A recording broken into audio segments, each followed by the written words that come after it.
अगर कोई आदमी एक बार ज़िंदगी में विधायक बन जाता है तो विधायक का पेंशन पाता है, दूसरी बार अगर वो सांसद बन जाता है तो सांसद का पेंशन पाता है, तीसरी बार अगर वो राज्यसभा में चला जाता है तो राज्यसभा का पेंशन पाता है। दूसरी तरफ सरकारी कर्मचारियों को 2004 के बाद के सरकारी कर्मचारियों को इस व्यवस्था से बाहर किया जा रहा है और इसको लेकर एक आंदोलन लंबे समय तक चला है। कई संगठन इसके लिए लड़ते रहे और अब ऐसा लग रहा है कि ये मुकाम आ गया है। लेकिन हम लोग अपनी जवानी के जो खून पसीना होता है वो समय होता है वो विभाग को देते हैं, सरकार को देते हैं और उसके बाद क्या स्थिति होती है कि लोगों को खाने के लिए लाले पड़ जाते हैं, खाने के नहीं मिल पाता, ये स्थितियाँ हैं।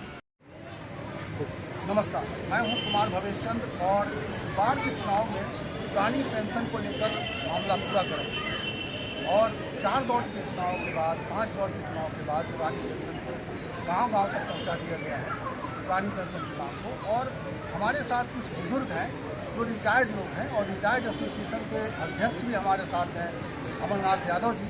मैं उनसे भी बात करूँगा और उनके तमाम साथी हैं उनके संगठन के, और अपनी अपनी हैसियत में सब लोग इस चुनाव के बारे में राय रखते हैं, पुरानी पेंशन को लेकर राय रखते हैं, नई पेंशन व्यवस्था है उसके बारे में राय रखते हैं। इन तमाम पहलुओं पर बातचीत करेंगे और हम समझने की कोशिश करेंगे कि जो मुद्दा है, शायद कर्मचारियों का मुद्दा पहली बार इतना प्रमुखता से चुनाव में सामने, तो इस मुद्दे का असर ज़मीन पर क्या है और इनकी ज़िंदगी पर क्या है, समाज पर क्या है, इन तमाम चीज़ों को हम समझने की कोशिश करेंगे। क्योंकि पुरानी पेंशन के बारे में माना यह जाता है ये एक सामाजिक सुरक्षा का ऐसा सवाल है। बुजुर्ग में जब आप बुजुर्ग हो जाते हैं, आपको जो पेंशन मिलती है उससे एक आपका आत्मविश्वास अपने आप रहता है और आपको अपने जो बच्चे हैं उन पर डिपेंड नहीं रहना होता है। तो ऐसे में ये पुरानी पेंशन की मांग एक तरह से सामाजिक रूप से भी बहुत ही एक तरह कहा जाए तो बहुत ही अहम है, महत्वपूर्ण है। इसको ये कैसे देखते हैं हमारे जो साथ बैठे हुए हैं रिटायर्ड लोग, पेंशनर लोग, और इसको समझेंगे। सबसे पहले तो मैं आप ही से बात करता हूँ। मुझे गिरीश चंद कहते हैं और पुरानी पेंशन ना होने से अब जैसे ये भी झगड़ा छिड़ गया है, सारे शेयर डूब गए और ये शेयर में ही पैसा लगाते हैं एनपीएस का, तो वो पैसा ही हमारा डूब गया, वो ये देंगे कहाँ से हमको पैसा। इसलिए ये बहुत जरूरी है कि पेंशन हमारी पुरानी ही अच्छी है और पुरानी पेंशन जल्द से जल्द लागू करना चाहिए। देखिए महाराष्ट्र में भी लागू कर दिया, पेपर में आया था, और राजस्थान में भी लागू हो गई है और मेरा ख्याल एमपी में भी वो कह रहे हैं। अभी राजस्थान में लागू हुआ है, अभी अशोक गहलोत ने कहा है इसी महीने से, यानी मार्च महीने से वो लागू हो जाएगा। आप ये बताइए, आप पेंशनर हैं? मैं पेंशनर। अच्छा, पुरानी पेंशन व्यवस्था से मैं पालन कर रहा हूँ जी। तो पुरानी पेंशन के तहत जो आपको मिलता है आप उसको कैसे डिफाइन करते हैं? मतलब आपके लिए तो सुरक्षित जीवन है जब तक आप जीवित हैं या नहीं भी रहेंगे तो हमारे जो आपकी जो वाइफ है उनको मिलती रहेगी, जो भी पारिवारिक पेंशन मिलेगी, तो कम से कम पूरा एडजस्टिंग जो है सही रहता है परिवार का। एक इसका जो मैंने चर्चा की थी, एक सामाजिक पहलू भी है। सामाजिक पहलू ये है कि जैसे जिनको पुरानी पेंशन मिलती है तो ठीक ठाक पेंशन मिलती है और उसकी वजह से उनके, मैंने जो कहा कि वो आत्मनिर्भर महसूस करते हैं, अपने बच्चों पर एक तरह से बोझ नहीं रहते हैं। और यह भी देखा गया है कि बच्चे जो जिन गार्जियन को पेंशन मिलता है उनका एक मान सम्मान परिवार में, समाज में सब होता है। उसको यादव जी आप कैसे देखते हैं? मैं आपसे समझता हूँ जी। देखिए, पहले हमको ये समझना पड़ेगा कि पेंशन की व्यवस्था क्यों गई। तो अगर आप इसको देखेंगे तो राजा महाराजा के टाइम से ही पेंशन दिए जाने का प्रचलन था और 17 दिसंबर 1982 को फुल बेंच का वाई.डी. चंद्रचूड़ की अध्यक्षता में सुप्रीम कोर्ट फैसला है। उस फैसले में कहा गया है पेंशन कोई कृपा नहीं है, कोई सरकार की तरफ से कोई सहायता नहीं है, बल्कि लंबे समय तक की गई सेवाओं के प्रतिफल या लंबित वेतन उस समय का डिफर्ड पे कहा गया है। सुप्रीम कोर्ट ने इसको डिफर्ड पे कहा है। इस दृष्टि से इसको देखना पड़ेगा कि आप जो है और इसीलिए पहले इधर तो प्राइवेट कंपनियों की सर्विसेज में भी अच्छे वेतन वगैरह मिलने लगे। अरे पहले ही अच्छा मिलता था। सरकारी क्षेत्र में वेतन आयोग जब गठन होता था, जब रिपोर्ट देता था, थोड़ा सा लो रखता था वेतन, ये समझ करके कि इनको जो है बाद में उनको पेंशन नहीं देना रहेगा। उसको आपने खत्म कर दिया। तो एक तो सबसे बड़ी फिनोमेना ये है कि पेंशन रहने से हम आज की तारीख में अगर लखनऊ में इसमें 75% लोग अगर यहाँ पर बैठे हैं तो केवल पेंशन के नाते बैठे हैं। और जो सामाजिक गिरावट है, समाज जिस तरह से गिर रहा है, एक मृतक आश्रित की नियुक्ति की व्यवस्था सरकार ने की है। हमने अपने सामने उदाहरण देखा है कि वो चाह रहा है कि बाप मर जाता तो हमारा इसको मृतक आश्रित के रूप में नौकरी दी जाती। हम इस बारे में कहना चाहते हैं, अब एनपीएस क्या है? न्यू पेंशन स्कीम नहीं है, बल्कि ये स्वनिवेशित धन वापसी योजना है।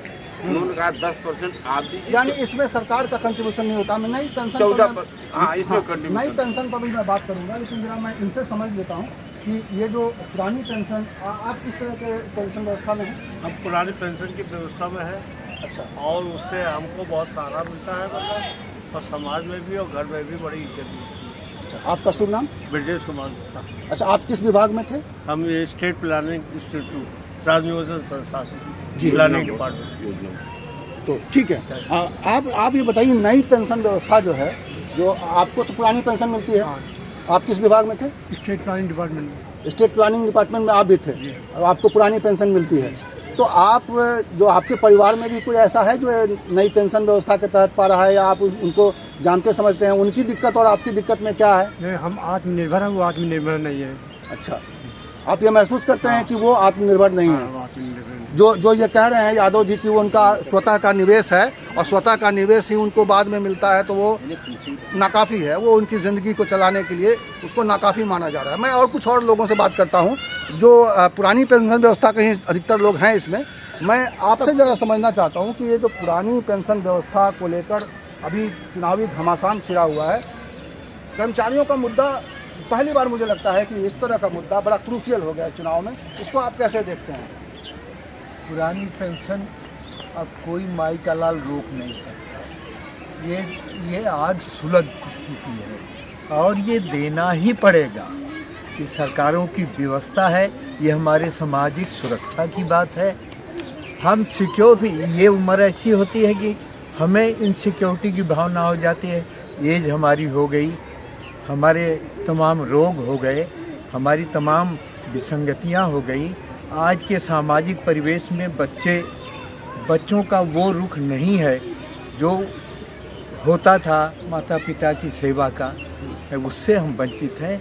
तो पेंशन एक सामाजिक सुरक्षा है और सामाजिक दायित्व है सरकार का, इसे दिया जाए। तो इसको मैं इस परिप्रेक्ष्य में लेता हूँ, ये हमारे लिए बहुत ही आवश्यक है और इसको काटना हमारे साथ एक तरह से हमारे हकूक़ को मारना है। बिल्कुल।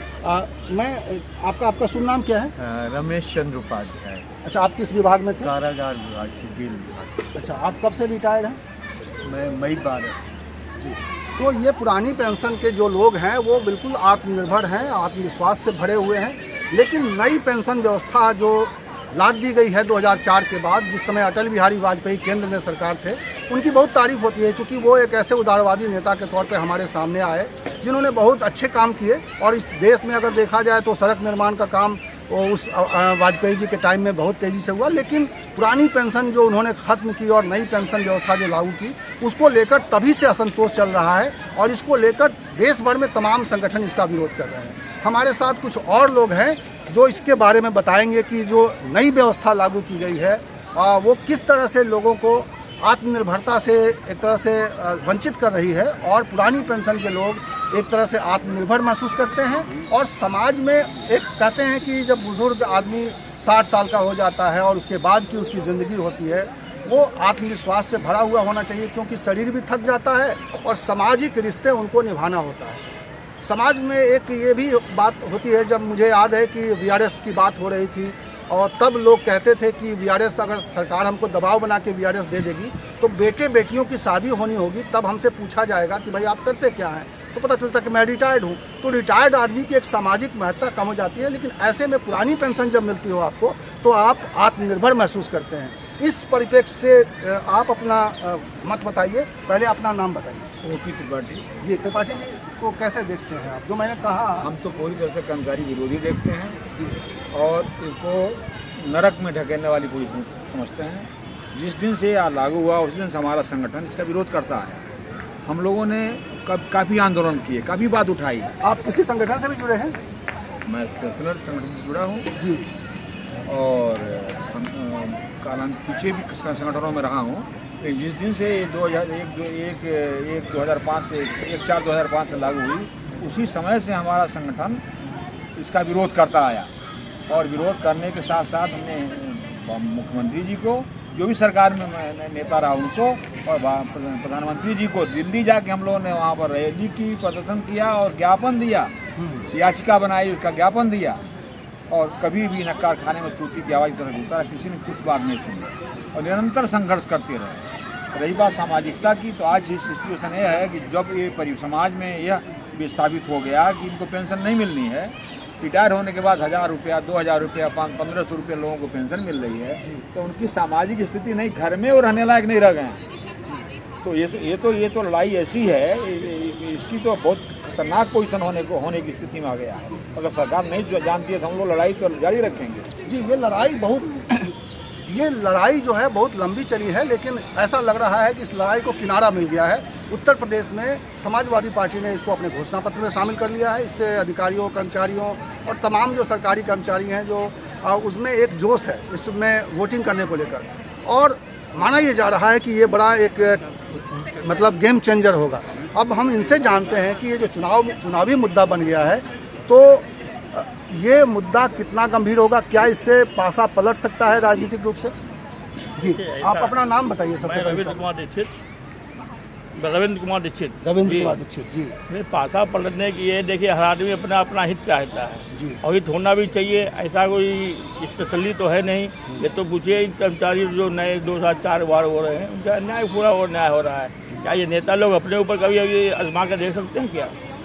जो अपने एक दिन के या एक बार भी बनने के बाद कई पेंशन ले रहे हैं, क्या अपने ऊपर ये आजमा सकते हैं कि हम पेंशन आगे ना लें? अगर ये लोग करते तो हम लोग त्याग करके की भावना को दिखलाएं अगले तो हम लोगों को, तो हम लोग भी उसमें सोचे भाई। लेकिन हम लोग अपनी जवानी के जो खून पसीना होता है, वो समय होता है, वो विभाग को देते हैं, सरकार को देते हैं। और उसके बाद क्या स्थिति होती है कि लोगों को खाने के लिए लाले पड़ जाते हैं, खाने के नहीं मिल पाता। ये स्थिति यहाँ है। और वेम चेंज की बात रही, अब तो ये तो कर्मचारी के अंदर भावना है, जिसको जहाँ हित लगेगा वो वहाँ जाएगा। ये तो उनको खुद सोचना चाहिए। ये चुनाव में ये भी एक मुद्दा है कि कर्मचारियों का एक बड़ा मुद्दा सामने है, और इसकी वजह से कर्मचारियों में जोश है और वो चाहते हैं कि ऐसी सरकार बने, या जो भी सरकार बने, कम से कम उनकी इस पुरानी मांग को ज़रूर गौर करे।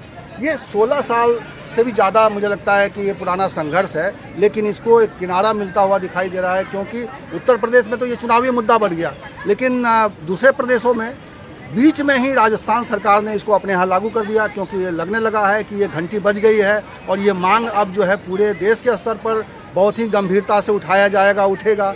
तो इसको लेकर सरकारें चिंतित हैं, राजनीतिक दल चिंतित हैं।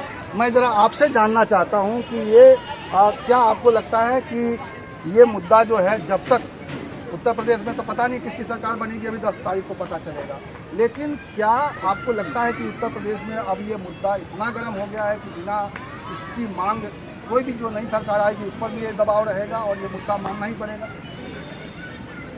आपका शुभ नाम क्या है? शिवनंदन वर्मा।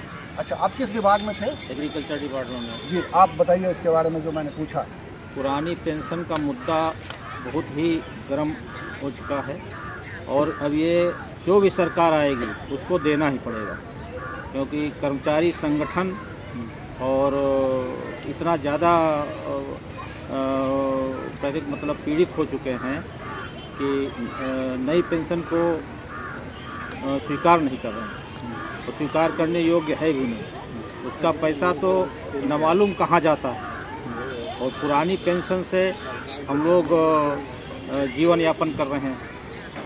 अगर पुरानी पेंशन नहीं मिलेगी भविष्य में नए कर्मचारियों को, बच्चों को, तो उनको सार्वजनिक जीवन जीना दुश्वार हो जाएगा। जी, ये तो ये जो मुद्दा है, ये सब लोग इसको, जो भी पेंशनर हैं वो ये कह रहे हैं कि उनको तो मिल ही रहा है, लेकिन जो नई पीढ़ी के जो लोग हैं, जो सरकारी कर्मचारी हैं, उनको भी ये मिलना चाहिए, क्योंकि ये इसका आनंद समझ रहे हैं कि कितनी सुरक्षा, सामाजिक सुरक्षा ये महसूस करते हैं, कितना आत्मनिर्भर अपने आप को महसूस करते हैं, बच्चों पर निर्भर वो नहीं रहते हैं, वो अपनी ज़िंदगी जी सकते हैं। और उनके जाने के बाद उनकी धर्मपत्नी को भी ये मिलता है, या कोई अगर महिला पेंशनर है तो उसके पति को क्या मिलता है, क्या पति को भी मिलता है, उसकी विधवा पुत्री को भी मिलता है, और अगर बहू विधवा हो जाए तो बाद में बहू को भी मिलता है। ये पुरानी पेंशन, इसलिए पुरानी पेंशन के मुकाबले नई पेंशन कहीं ठहरती ही नहीं है। और जो वित्तीय घोटाले हैं उसके चक्कर में तो बिल्कुल ही एनपीएस वाली बेकार है, क्योंकि इसमें तो सब सारा पैसा मार्केट में ही लगता है, और मार्केट का हाल बताने की जरूरत नहीं है, सभी जानते हैं।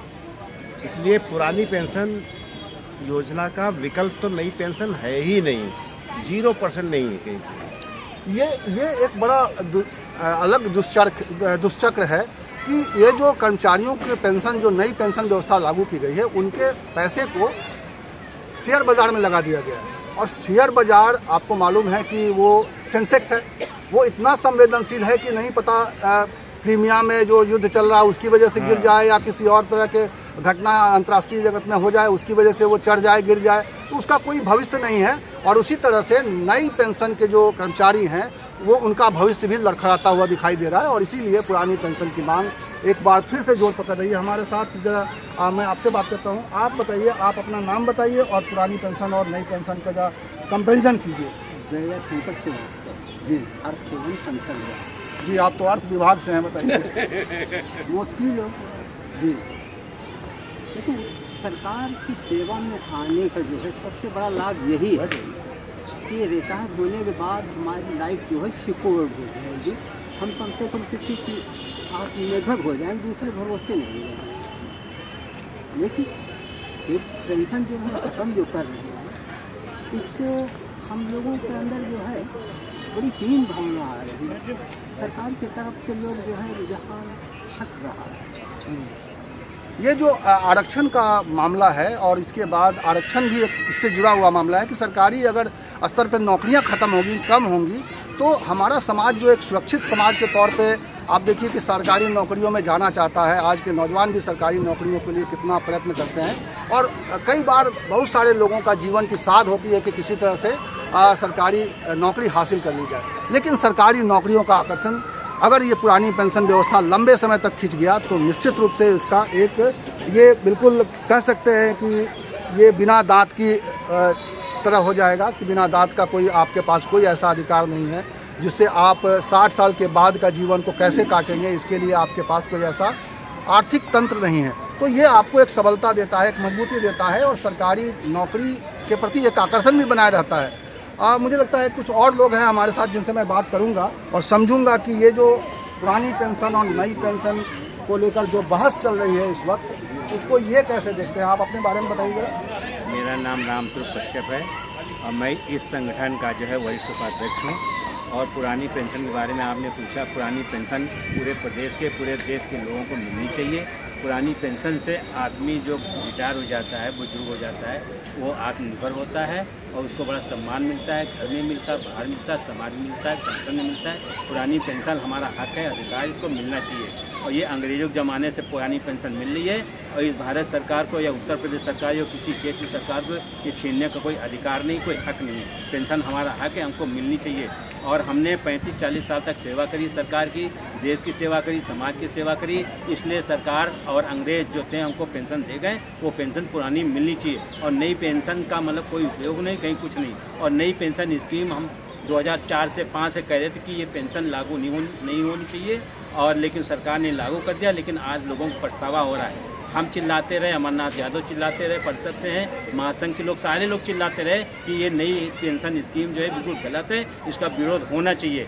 और आज पेंशनर होकर के भी हम लोग ये पुरानी पेंशन को मांग रहे हैं, नई पेंशन का विरोध कर रहे हैं। और नई पेंशन को बिल्कुल हम नहीं चाहते हैं, पुरानी पेंशन चाहते हैं, पुरानी पेंशन लागू होनी चाहिए। एक और विरोधाभास है कि नेता लोग अपने लिए पेंशन व्यवस्था रखे हुए हैं, और अगर कोई आदमी एक बार ज़िंदगी में विधायक बन जाता है तो विधायक का पेंशन पाता है, दूसरी बार अगर वो सांसद बन जाता है तो सांसद का पेंशन पाता है, तीसरी बार अगर वो राज्यसभा में चला जाता है तो राज्यसभा का पेंशन पाता है।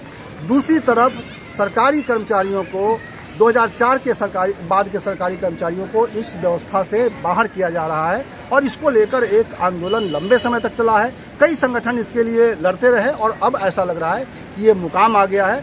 मैं जरा जानना चाहूँगा कि ये जो विरोधाभास है, जो किसी व्यक्ति किस वर्ग को इसका लाभ मिल रहा है और किसी वर्ग को इससे वंचित किया जा रहा है, इसको कैसे देखते हैं आप? जरा आप बताइए, आप अपने बारे में बताइए पहले। हम देवीचंद श्रीवास्तव जी, राजनीतिक संस्थान मार्क्सवादी।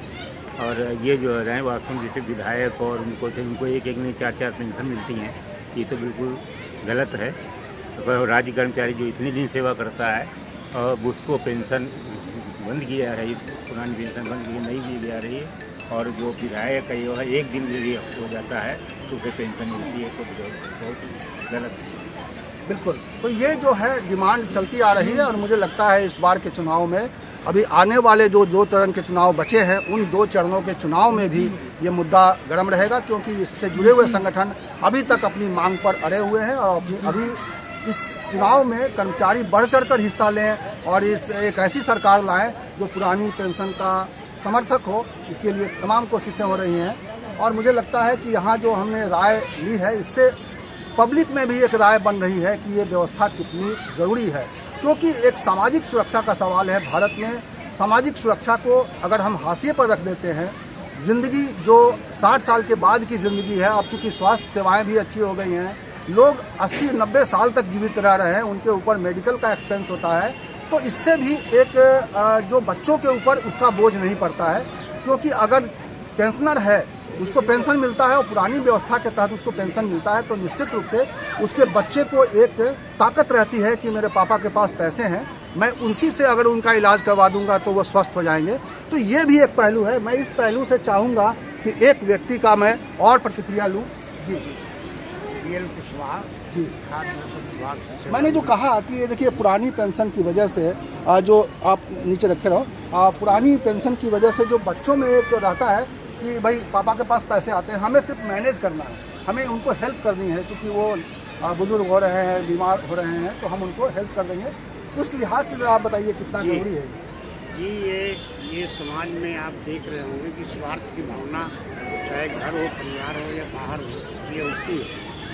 अगर सरकारी सेवा से रिटायर आदमी को पेंशन मिलती रहती है, आजकल बच्चे भी पढ़ाई लिखाई और सर्विस के लिए प्राइवेट सेक्टर में बाहर चले जाते हैं, तो अगर बच्चा पास में है तो भी और नहीं है तो, अगर सेवानिवृत्त कर्मी को उसको अपनी पेंशन मिल रही है तो उससे जुड़ाव परिवार के लोगों को, सदस्यों को ज़्यादा बनाता है और वो उसके ऊपर बोझ नहीं महसूस करते हैं कि हमारे ऊपर ये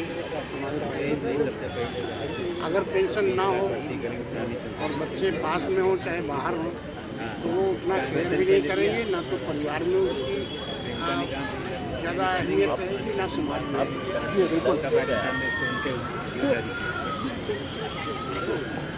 तो ये जो मुद्दा है, निश्चित रूप से अगर आप किसी से भी बात करेंगे, पुराने लोगों से बात करेंगे जो रिटायर्ड आदमी हैं या जो सरकारी नौकरी में नहीं भी रहे हैं, तो ये मानेंगे कि एक उम्र के बाद आपकी निर्भरता बच्चों पे होती है, लेकिन अगर आप आर्थिक रूप से सबल हों तो ये आपकी बड़ी ताकत होती है। और शायद इस पहलू को भी सरकार समझ रही है, लेकिन सरकार पिछले कुछ समय से कुछ ऐसे पॉपुलर एजेंडा पे काम कर रही है जिसमें सिर्फ और सिर्फ उसको वोट का फ़ायदा हो, और इसीलिए शायद राशन फ्री देना या तरह तरह के उपहार देना, स्कूटी देना और तरह तरह की योजनाएं, आपने देखा होगा इस चुनाव में न जाने क्या क्या फ्री में मिल रहा है, फ्री बिजली मिल रही है। लेकिन एक ज़रूरी मांग जो है, एक जो कर्मचारी जो 60 साल तक सरकार की सेवा में रहता है, किसी भी विभाग की सेवा में रहता है, ईमानदारी से काम करता है, उसको ये व्यवस्था जो है आगे तक कितना आत्मनिर्भरता देता है और उसके बच्चों तक में एक आत्मविश्वास जगाता है।